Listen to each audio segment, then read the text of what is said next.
they know that the funding cutoff is going to come pretty soon. That's why they're closing down all these facilities. What's really accelerated this was the budget President Trump signed that defunded Planned Parenthood. Planned Parenthood gets every year nearly 40% of their budget from taxpayers. 25% of the budget is from federal taxpayers. They lost about $500 million in this budget. One thing I've always said is that big abortion needs big government.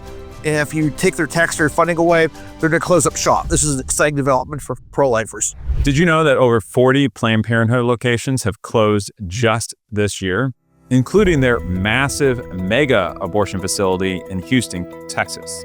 It's not just happening in conservative states, but even places like California and Vermont are seeing closures. So what's driving it? Our guest today, Dr. Michael New, a nationally syndicated, respected researcher, both at Catholic University of America and the Charlotte Lozier Institute, explains it very simply. Planned Parenthood relies on government funding. And when that gets cut, abortion facilities shut down. Today on Living Pro-Life, we dig into the real numbers behind these closures and learn how defunding is saving lives, how birth rates are rising in pro-life states, and why the Hyde Amendment may be the most impactful pro-life policy you've never heard about. We'll also talk about chemical abortion, maternal mortality, and what post-Roe America really looks like on the ground. Dr. New has uncovered the data the abortion industry doesn't want you to see. This is Living Pro-Life.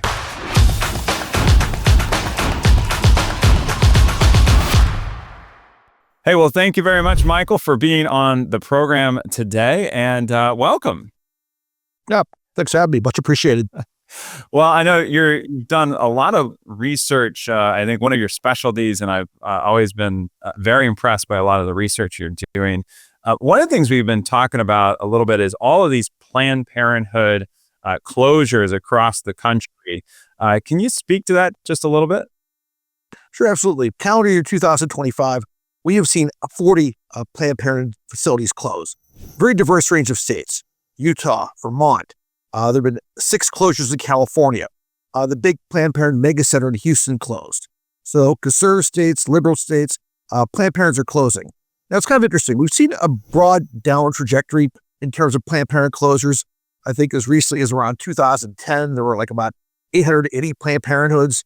As of the last annual report, they said they had less than 600. So now it's probably around 550 or so by the end of the year. So there's been a broad downward trajectory. But what's really accelerated this was the budget the President Trump signed that defunded Planned Parenthood. Planned Parenthood gets every year nearly 40% of their budget from taxpayers. About 25% of the budget is from federal taxpayers. They lost about $500 million in this budget. One thing I've always said is that big abortion needs big government. And if you take their taxpayer funding away, they're going to close up shop. So this is an exciting development for pro-lifers. Well, again, thanks for being on the program for sure. Now, talk a little bit about the $500 million that was part of the so-called Big Beautiful Bill. I hear it's now in court. Do you have any updates or news about that and how that might impact the closures? I mean, Planned Parenthood has, done some judge shopping, and they filed a lawsuit, fairly liberal district in Massachusetts, where they did draw a judge, Judge Talwani, who was an Obama appointee, and she has, for the time being, kind of blocked this defunding. That said, it will be appealed, and eventually it will reach the Supreme Court. And I think we can be pretty confident the Supreme Court's going to rule in our favor. That in Medina versus Planned Parenthood, whose ruling came down earlier this year, Supreme Court did rule that South Carolina could exclude Planned Parenthood from their state Medicaid program. So if the Supreme Court ruled that South Carolina can exclude Planned Parenthood from Medicaid, I think they'll be very sympathetic to arguments that the federal government can exclude Planned Parenthood from Medicaid. So they see the writing on the wall. They can delay it a bit. They can aggravate pro-lifers, but they know that the funding cutoff is going to come pretty soon. That's why they're closing down all these facilities. And that was just, I think the original bill said 10 years, but I think it ended up being only 1 year. And so this would have to be something that you would do year after year, right? Right. It's like the Hyde Amendment, which we have to kind of pass every year. We couldn't get the 10-year defunding. We got it for 1 year, but that's still a big victory. I mean, I've been doing pro-life work since I was a college student in the mid-1990s. I remember when Republicans took control of Congress after that 1994 election, defunding Planned Parenthood was just not on the table. I mean, nobody was talking about this seriously. It wasn't until people like Lila Rose and Dave DeLayden did their great undercover work that this became a real live issue. And we pretty much have almost the entire Republican Party on board with defunding Planned Parenthood. So we've come a long way. I mean, we didn't get everything we wanted, but a one-year defund is a big accomplishment for us. I think that if they can't rely on federal government revenue, which they know they can't, they're going to have to close down some facilities, which they are doing. Absolutely. Well, I mean, $500 million is not chump change, right? No, it's not. I mean, it's about 25% of their budget. They need this money. Yeah. Well, I mean, we just saw, I think was it PBS and NPR is closing down different avenues and different channels. Is that correct? Or, I mean, that's off topic, but they were defunded as well. Now they can raise money through corporate sponsorships and donations, which they do. I'm not really aware of how many PBS stations will be closed down as a result of this. But similar thing as well there. That was also defunded. Now, one of the things, so we're in now a post-Roe versus Wade world where, the Supreme Court said that it's sent back to the people and the people's representatives.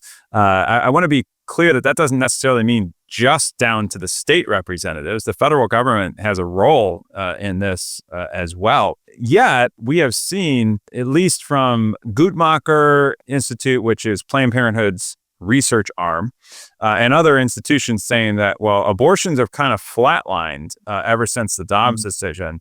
But I think you're looking at it from a different perspective, correct? Right. I mean, a couple of things that, pro-lifers should be aware of. First, we did very well getting abortion rates down for a long time, even before Dobbs. Between 1980 and 2017, we cut the abortion rate in half. That's a big accomplishment. If the abortion rate today was what it was as 1980 peak, there'd be 1 million more abortions every year. So by getting involved in passing laws, running pregnancy help centers, educating our friends and our peers, we save 1 million babies every year, and we spare 1 million women from a lifetime of regret. Now, in 2017, numbers crept back up. Why? Because they deregulated chemical abortion pills. And right now, it's sadly the Wild West. Women can obtain these pills through the mail without any in-person medical exam. And I think that's obviously fatal to unborn children, terrible public health. I mean, if a woman obtains a chemical abortion, she has a ectopic pregnancy, that can be fatal. If she obtains a chemical abortion and she's further along in gestation, she realizes that gives some pretty negative, serious health consequences. So we're hoping and praying that Robert Kennedy Jr., the team at HHS, the team at FDA, put some meaningful limits, back on chemical abortion drugs, or even ban them altogether. The reason why numbers have crept up is because of that. It's not because of anything pro-lifers have done or haven't done. One thing we do know, as we look at the world post-Dobbs, is that in those states that pass strong pro-life laws, births are going up. One thing I tell pro-life audiences is that, in a post-Dobbs world, abortions are hard to count. Women go to other states. They even go to other countries. They may self-induce. They may try to obtain these dangerous chemical abortion drugs through the mail. So abortions are hard to count. But I always tell pro-life audiences, babies are easy to count. The government doesn't do a real whole lot well, but it can count babies. Babies are hard to miss. They cry, they crawl, they make a lot of noise. So babies are actually pretty easy to count. They're hard to miss. And one thing we've seen in these states that pass good pro-life laws is births have gone up. 3 separate studies of the Texas Heartbeat Act, including one I did, including another published by the American Journal of Public Health. Again, not a pro-life outfit by any stretch of the imagination. We all found that, looking at birth data, the Texas Heartbeat Act is saving 1,000 babies every month. Wow. So those are real lives being saved. And there's other studies that have compared birth trends in states with strong pro-life laws to birth trends in states where abortion policy is permissive. And they found the pro-life laws have saved about tens of thousands of lives. So you do see more babies being born in pro-life states, relative to quote-unquote pro-choice states or states with permissive abortion laws. So again, we're not necessarily promised a smooth glide path to victory. Things haven't worked out exactly as we hope post-Dobbs, but the laws we're passing are doing good. Lives are being saved by the strong pro-life laws that we have put in place. So to go just a little bit deeper in there, I know a lot of people are moving from places like Illinois or California to places like Missouri or Texas, or more of these conservative states. Were you taking that into account with regards to your birth rates? Yeah, then we can hold population costs. We can look at, not only birth numbers, but birth rates, which holds population costs. We look at birth rate, you're looking at births per, 1,000 women of childbearing age. So even when you look at, people moving to states like Texas and away from states like California and Illinois, even holding the population increase constant, you do see more babies being born. Again, we're speaking with Dr. Michael New. Thanks for being on the program. I appreciate it. So tell me a little bit about legislation across the board. So I know there's everything from 24 or 72-hour waiting period to having proper insurance and everything from surgical centers and making sure that the hallways are the right size, all kinds of different regulations that first and foremost look at the health and safety of the mom. What are some of those impactful ones you've seen across the board that really have a major difference in reducing abortions and, of course, increasing birth rates? The best thing we did pre-Dobbs, in my opinion, was the Hyde Amendment. Pretty much, most current pro-life laws do some good, whether it's a waiting period, informed consent, which gives pregnant women information about fetal development and sources of support for pregnant women and single mothers. Again, the current laws all do, in my opinion, some good, but I think we get the most bang for the buck out of cutting off taxpayer funding. Because of the Hyde Amendment, by and large, the federal government is kind of out of the business of funding elective abortions through Medicaid. Sadly, some states still use their own money. I think roughly 18 or 19 states use their own taxpayer dollars to fund elective abortions, but federal taxpayer dollars, through Medicaid, really do not fund elective abortions. And we can see what happens, in states that change their policy. Pennsylvania changed their policy in the early 80s. They no longer fund elective abortions. West Virginia changed their policy around 2017. They no longer fund elective abortions through Medicaid. So we have very good data from the states, and I've done studies for Lozier on this, and we found the Hyde Amendment saved over 2.5 million lives. So that's just basic economics. If abortion is free or very heavily subsidized, more women get abortions. If they have to pay out of pocket, numbers go down. So very good body of evidence on this. Even Guttmacher, which really does try to play down the impact of pro-life laws, they can't deny the research that's out there. I mean, even their own kind of literature review they circulated, I think they looked at 20 studies or so. 17 of 20 found that you cut off taxpayer funding for abortion numbers go down. So I think it's any parental law is a good pro-life law, but the best thing we can do outside of banning abortion is defunding it.